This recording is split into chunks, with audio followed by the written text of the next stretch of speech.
BVB Total im Doppelpass mit der Telekom.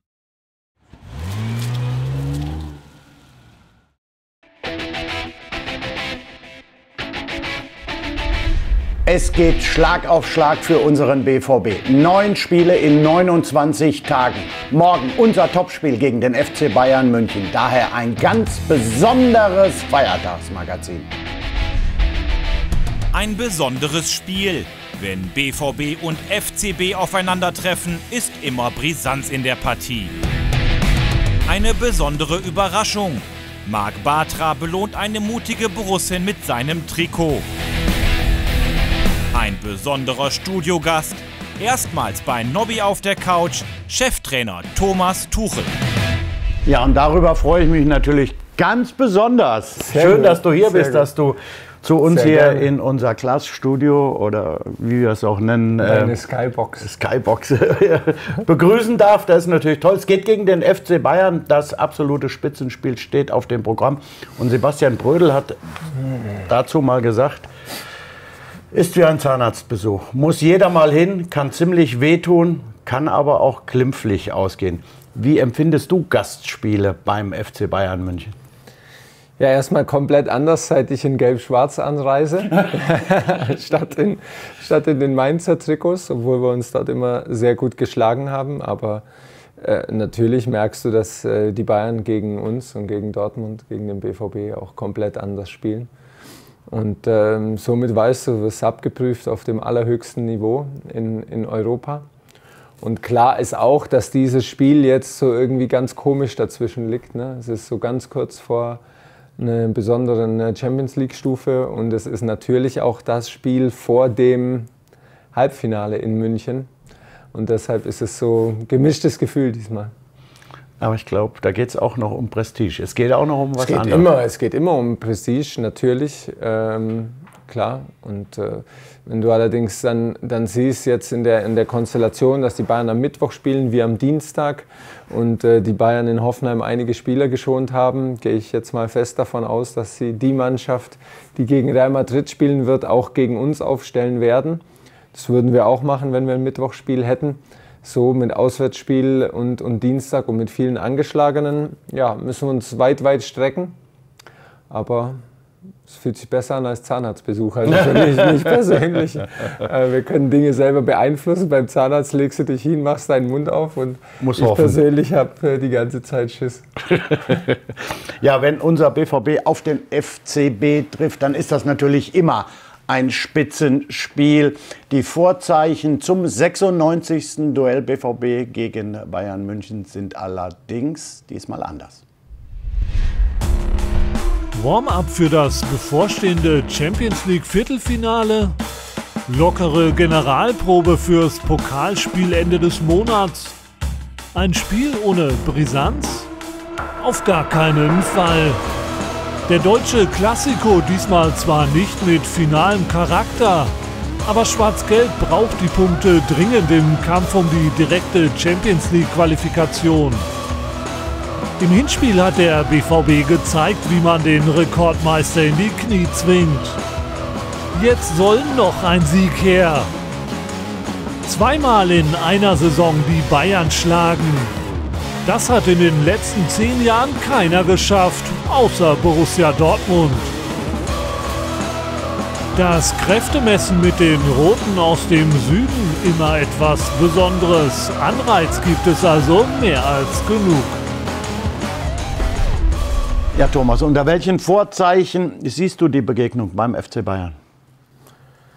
Wie ich schon sagte, ein bisschen gemischt diesmal. Ich finde, es ist so zwischendrin. Ich glaube, dass wir und die Bayern, natürlich ist es ein Prestigeduell und natürlich bedeutet es unheimlich viel, auch für die Bayern gegen uns zu gewinnen zu Hause. Für uns ist es natürlich großer Ansporn, ihnen gar nichts zu schenken und eventuell auch nochmal zu gewinnen, nachdem wir sie hier schon geschlagen haben. Trotzdem, glaube ich, liegen noch nicht alle Karten auf dem Tisch, denn es steht noch ein Halbfinale an im Pokal. Und ich glaube, mich vorhersagen zu trauen, dass im Pokal-Halbfinale dann wirklich jeder All-In spielt. Ja, also heiße Phase in der Liga, im Pokal, in der Champions League. 9 Spiele in 29 Tagen. Ich habe schon mal gesagt, ich glaube, das haben wir hier noch nie gehabt. Sicherlich aber auch schwierig für dich in der Trainingsgestaltung. Kann man da überhaupt intensiv trainieren, um vielleicht noch an Defiziten zu arbeiten? Nee, leider nicht, muss man sagen. Denn gerade für Spieler wie Sebastian Rode, der jetzt nach einer langen Verletzung wieder ins Training kommt, wie Mani Bender, wie Nuri Sahin, wäre es so wichtig, jetzt zu trainieren und auch Testspiele zu machen, um Minuten in die Beine zu kriegen. Aber es geht nicht. Und es ist im Moment sehr bedauerlich. Wir haben einfach viel zu viele Verletzte, wir haben viel zu viele Leute, die ausfallen, die nicht da sind. Denn jetzt würde es sich bezahlt machen, wenn alle in der Vorbereitung da gewesen wären, jetzt die Möglichkeit hätten, auch viel zu spielen, weil sie vorher viel trainiert haben. Und deshalb ist es im Moment ja schon ein bisschen Drahtseilakt, wie wir das jonglieren. Wir erlauben uns dann immer wieder den Luxus, dann zu sagen, okay, dann gucken wir einfach nur mal bis zum nächsten Spiel und fangen gar nicht an, erst taktisch zu denken und gar nicht erst an, sagen, sollen wir den hier schonen, sondern alle, die dann am Ende da sind, rein. Dass es gerade in dieser Phase elementar wichtig wäre, dass du so viel wie möglich gesund hast und auch mit Spielminuten in den Beinen hast. Es versteht sich von selbst, aber es ist halt gerade nicht Das so. bringt natürlich auch die Intensität mit sich, dass der eine oder andere mal ein Zwackerchen hat. Ne? Ja, auf jeden Fall. Und einfach jetzt in der Verletzungsgeschichte begleitet uns das durch die ganze Saison. Wir haben viele kleine Verletzungen, viele Bagatellverletzungen so aus dem Spiel heraus. Wir haben aber auch größere, langwierigere Geschichten, wie mit Marco durch die ganze Saison, der uns unendlich fehlt, wie mit Mario Götze, dem wir so viel vorhatten in der Rückrunde, der einfach gar nicht da ist. Und das sind schon Faktoren, die uns sehr, sehr einschränken.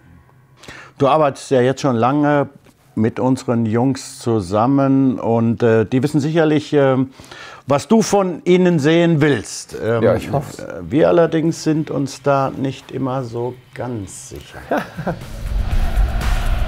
Thomas Tuchel, BVB-Trainer seit nunmehr 646 Tagen. Man versteht sich blendend, aber doch irgendwie nicht so ganz. Also wir zumindest nicht.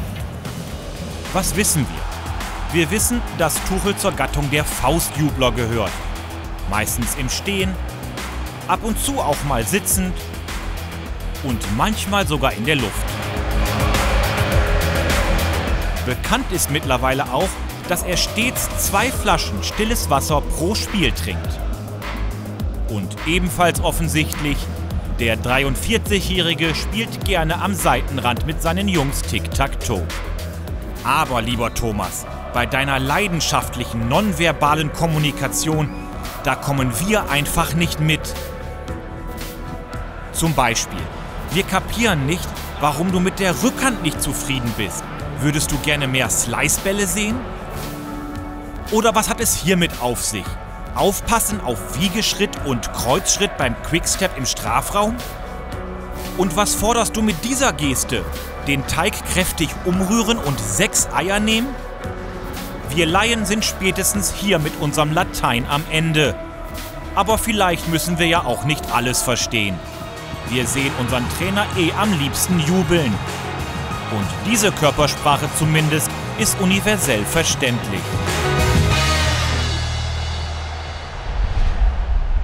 Thomas, ich würde mal vermuten, dass die eine oder andere Deutung nicht so ganz korrekt war. Aber du kannst den Zuschauern vielleicht mal erklären, was du mit den Gesten meinst oder was du sagst. Das ist tatsächlich schwer jetzt. Also ich könnte es jetzt auch noch sagen, aber ich glaube, in der Situation würde ich behaupten, verstehen es die Spieler auch noch, was ich von ihnen will. Weil natürlich geht es dann um Dinge, die wir ausgemacht haben, dann geht es um Dinge, die wir vorher eingefordert haben oder Dinge, die wir gerade nicht so gut machen oder gut machen. Und deshalb ist es halt, ja, das Feld ist so riesig, das Stadion ist viel zu laut, keiner hört dich, du musst irgendwas machen. Also wenn es am Ende dafür da ist, dass ich mich abreagiere, dann ist es halt so.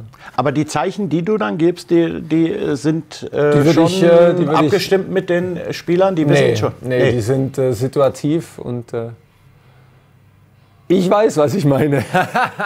Vielleicht dient es ja auch nur, um mich zu beruhigen. Aber ich würde behaupten, dass die Spieler sich jetzt schwer tun, wenn man ihnen jetzt so eine Geste zeigt und sagt, was meint der da? Hier im Fernseher würden sie sagen, keine Ahnung.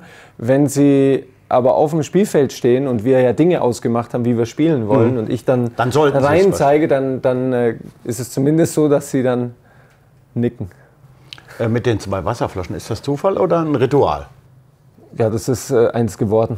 Also wahrscheinlich habe ich dann gemerkt, dass ich 2 mit rausnehme und in jeder Halbzeit dann eine neue beginne und die dann da hinstelle. Und dann haben wir wahrscheinlich ein Spiel gewonnen, also schon in Mainz. Und dann nimmt man 2, ne? Dann ist wir halt, Fußballer sind ja alle ein bisschen Ja, ein bisschen Banane. schon. Es ist dann halt immer so und dann nimmst du immer diese 2 Flaschen mit und stellst sie da immer hin und wenn es dann schief geht, dann hast du bestimmt falsch gestellt oder du hast vergessen, in der Halbzeit die so aufzumachen. Da überlegst du dir 1000 Gründe, weshalb du nächstes Mal wieder 2 da mitnehmen kannst. Und dann hast du halt irgendwas, um dich festzuhalten und das ein bisschen Sicherheit gibt. Das machen immer noch viele Fußballer, ne?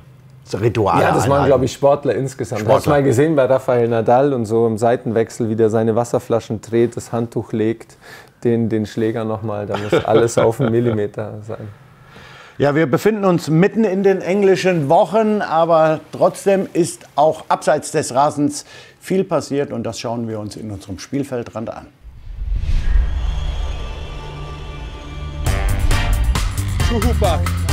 Gelungene Überraschung für das Team nach dem Training. Pierre-Emerick Aubameyang und Co. freuen sich über ihre eigene Mini-Variante. Vor einiger Zeit wurden die Spieler in einem aufwendigen Verfahren in einem 3D-Scanner aufgenommen. Das Ergebnis sind Mini-Borussen, die sich sehen lassen können. Und auch die Spieler sind durchaus beeindruckt von den absolut detailgetreuen 3D-Figuren. Hallo Shinji. Marco Reus und Nobby Dickel nehmen die beiden Gewinner des 4. Opel-Moments genau unter die Lupe. Im Footbonauten dürfen die 2 Kandidaten ihre Fähigkeit in der schnellen Ballverarbeitung unter Beweis stellen. Wer von den beiden den schweißtreibenden Wettbewerb gewonnen hat und welche guten und nicht immer ernst gemeinten Ratschläge Marco und Nobby für die beiden parat haben, seht ihr ausführlich ab sofort bei BVB Total. Derby-Versprechen eingelöst. Marc Bartra übergibt sein Trikot an weiblichen Fan. Es ist das Foto vom vergangenen Derby bei den Blauen. Eine einsame BVB-Anhängerin inmitten von Gelsenkirchenern. Marc Bartra, beeindruckt vom furchtlosen Engagement, sucht nach dem Spiel die Dame via Twitter. Der Aufruf verläuft erfolgreich und Marc kann in Brakel sein Trikotversprechen einlösen, sehr zur Freude der furchtlosen schwarz-gelben Anhängerin. Marc ist aber auch ein Charmeur, oder? Total. Und Marc ist halt jemand, den du irgendwie jeden Tag in den Arm nehmen möchtest und der so viel Leidenschaft und so viel Herzblut so für den Fußball hat und der wirklich so ein angenehmer Zeitgenosse und immer am Lachen und ist wirklich ein Traum. Also verzeihst ihm auch dann am Ende jeden Fehler, weil er irgendwie sich dann Spiel noch mal 3-mal anschaut und auch da eintaucht und das alles wissen will und alles so machen will, wie man es von ihm möchte. Was sagst du zur Geste von Marc? Ja, passt total. Also, das Bild ist aber auch cool. Ne? Ja, das Bild von der Frau ist natürlich Wahnsinn, dass sie da die Stellung hält. Aber es ist typisch Marc, würde ich sagen. Hammer. Ja, jetzt gibt es keine Geschenke mehr. Jetzt für dich. Jetzt geht's in Zweikampf. Nobby, ja. Gegen Thomas. Tor oder kein Tor? 3 Tore werden gezeigt. Oder du kennst sie schon? Nein. Die sagen mir noch nicht mal, welche Begegnung. Was? Hast keine Chance. Um Abendessen? Ja. Mit Getränke, mit allem. Und 3 Tage vorher nichts essen. So, jetzt kommen 3 Szenen aus Spielen von Vereinen, wo Thomas für gespielt hat. AC Mailand, Ajax Amsterdam, Barcelona, Real Madrid und Cosmos New York am Ende. Und Blau-Weiß Martin. Es geht um... Oh, jetzt muss ich aufpassen. Schon mal gegen Augsburg.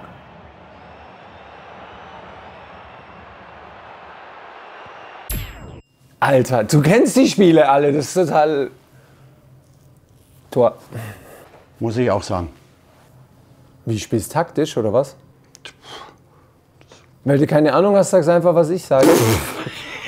Das ist ja wohl nichts. Das ist Mario, gell? Das ist Kuba. Mario. Oh! Sag ich doch, kein Tor. Kein Tor. Jetzt höre ich auch noch auf den, ey. Oh. Keiner einen Punkt. Das war schwer. Gegen Augsburg 2012, 2013. Aber du musst das doch alles wissen. Das weiß ich doch nicht. Ich habe doch nicht. Ja. Ich habe doch nicht alle Spiele im Kopf. Das ist DD mit S. Oliver. Das ist schon 1000 Jahre her. Das ist in Ulm.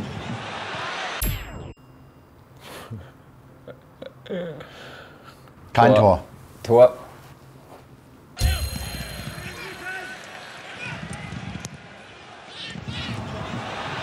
Ja! Du tippst gegen den BVB, ey. Billy Rehner. Du freust dich noch, wenn der nicht trifft, oder was? Dann machst du eine Faust. Ich spüre schon was an den Lippen.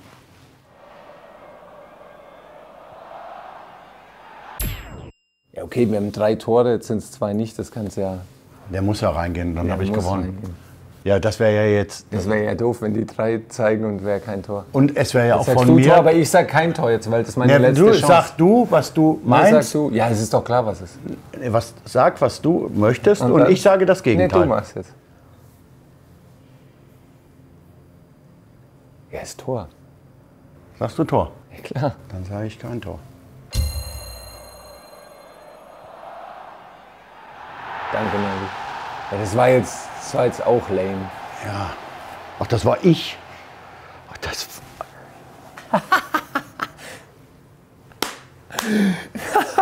Ein einziges Tor in deiner Karriere. Mann. Ich schäme mich. Ja, Thomas, schiedlich, friedlich, unentschieden. Ist okay, kann ich aber mitleben. Der hast mir geholfen. Das fühlt sich nicht so gut. Ja. Wir können ja trotzdem essen gehen. Ich kann ja trotzdem zahlen. Ja, ich habe auch gespart. 43:38. Ich führe immer noch und bin glücklich, freue mich. Wir drücken natürlich die Daumen für morgen. Haut die Bayern irgendwie weg, ärgert sie, macht. Ich habe da vollstes Vertrauen in dich und in die Mannschaft. Sehr gut, ja. Und jetzt geht's gleich los. Viel Spaß dabei, genießt die Zeit und den Sieg und wir sehen uns bald wieder. Macht's gut. Tschüss. Tschüss, macht's gut. Ihr drückt zu Hause die Daumen. Und natürlich muss Thomas noch etwas unterschreiben. Das wunderbare Bild, welches wir unserer Stiftung zur Verfügung stellen. Ja, das geht schnell. Das war's vom Feiertagsmagazin. Drückt die Daumen, das brauchen wir morgen. Tschüss, macht's gut. Ciao.